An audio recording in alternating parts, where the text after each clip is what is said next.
Պարոն նախարար, այս տարի փետրվարի 27-ին կառավարությունը որոշում ընդունվեց, որով հաստատվեց ամուսարի շահագործման ծրագրին, վերաշահագործման ծրագրին 150 միլիոն դոլար բյուջետային երաշխիքի տրամադրումը եւ այնտեղ այն որոշման մեջ գրված էր 5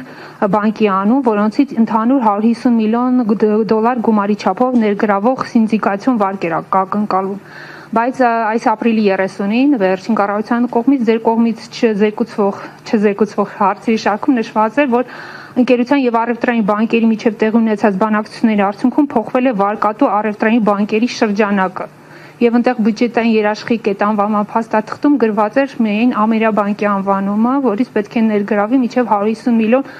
դոլար վարկ ու արդեն նշված էր սինդիկացիոն կամ ոչ սինդիկացիոն վարկ։ Խնդրում եմ այս պարզաբանեք, եթե կարելի է, եւ այս հարցի երկրորդ մասը, տեսեք, մենք եվրոբոնդերի թողարկումը նախատեսել ենք թե տարեկան փոխառությունների ծրագրով, թե բյուջեի մասին ծրագրով։ Եվ հունվար-մարտին մեր մոտ արդեն պետական պարտքը 740 միլիոնով ավելացել է, դարձել է 13.6 միլիարդ։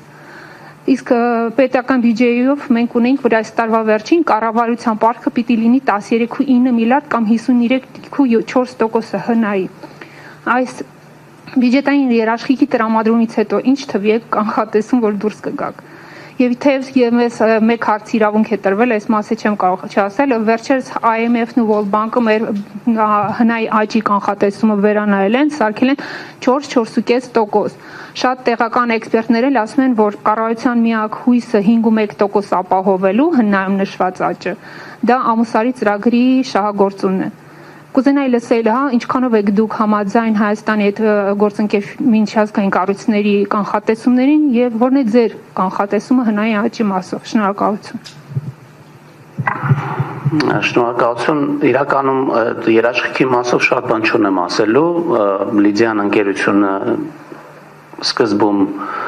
բանակցում էր տարբեր բանկերի հետ, հետո չեկան ընդհանուր հայտարարի այս երևույթին եւ վերջում երևույթին Ամերիաբանկի հետ է եկել ընդհանուր հայտարար, չեմ կարող ասել։ Ես ճիշտ ասած իրանց բանակցությունների մեջ մենք ներգրաված չենք եւ ես այդ դետալների իրենց բանակցության դետալներին չեմ տիրապետում։ Ինչ վերաբերվում է միջազգային գործընկերների կողմից հնչեցվող գնահատականներին, մենակ IMF-ը ու Համաշխարհային բանկը չեն, բոլորը ըստ էության ունեն կանխատեսումներ, մենք էլ ունենք մեր կանխատեսումները, այդ կանխատեսումների մեջ դրված են տարբեր սցենարներ եւ տարբեր ենթադրություններ։ Այսինքն այստեղ պատկերացրեք մի մոդել է, որտեղ դու անում ես ենթադրություններ եւ այդ մոդելը այդ ենթադրությունների հիման վրա տալիս է ինչ որ արդյունք։ Այստեղ կարևորը թե ով ինչ ենթադրություն է անում։ Ձեր կանխատեսումն է։ Կարող եմ ասել, որ այո, ամուսարի գործարկումը կարող է ունենալ դրական ազդեցություն, եթե այս տարի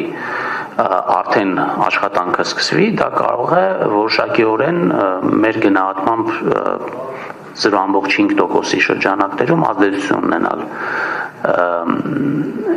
համախառն ներքին արդյունքի աճի վրա։ Բոլորը արդեն դրա մասին խոսում են եւ մենք էլ ենք դրա մասին խոսում, որ Հայաստանի Հանրապետության տնտեսական աճը վերադառնում է իր պոտենցիալ աճին, որը մեր կարծիքով կազմում է 5-ից 5.5%։ Այստեղ է մի փոքր բան կա, հաշվի առնելով նախորդ տարիների մեծ աճերը կարող է որոշակիորեն այդ պոտենցիալից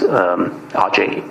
զգալիորեն բարձր լինել, բայց տոկոսային առումով ցածր լինել, որովհետև բազան արդեն իսկ բարձր է։ Բազային էֆեկտը հաշվի առնելով ձեր գնահատմամբ, եթե չլինի ամուսարի ծրագիր, ինչ թվի վրա են կանգնում տարվա վերջում։ Ես կարծում եմ, որ այն ինչ որ մենք դրել ենք բյուջեում որպես տնտեսական աճի ցուցանիշ, այդ ցուցանիշին մենք կարողանանք հասնենք Այստեղ քանի որ տարվա վերջում է պլանավորվում ամուսարի գործարկումը իր ազդեցությունը ինձ թվում է ավելի շատ սահմանային է լինելու եւ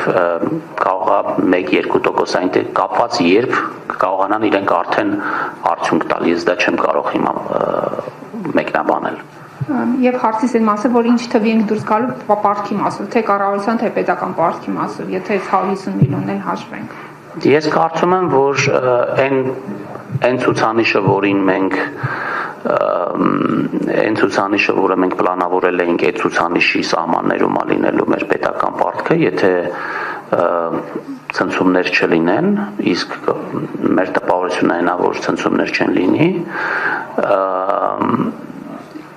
ուղղակի մի հավելյալ ինֆորմացիա ձեզ տամ, որ մենք հիմա շրջանառում ենք պետական պարտքի մասին նոր օրենքը, որով բյուջետային երաշխիքները պարտքի մաս չեն համարվելու։ Այսինքն այն երաշխիքները, որը մենք ունենք տրամադրված, այստեղ էլ բան չկա, ֆոկուս չկա, այսպես ասած։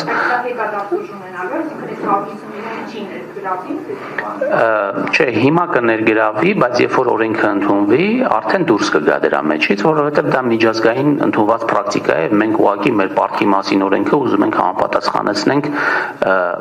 ժամանակակից աշխարհում պարտքի օրենքների սահմանումներին։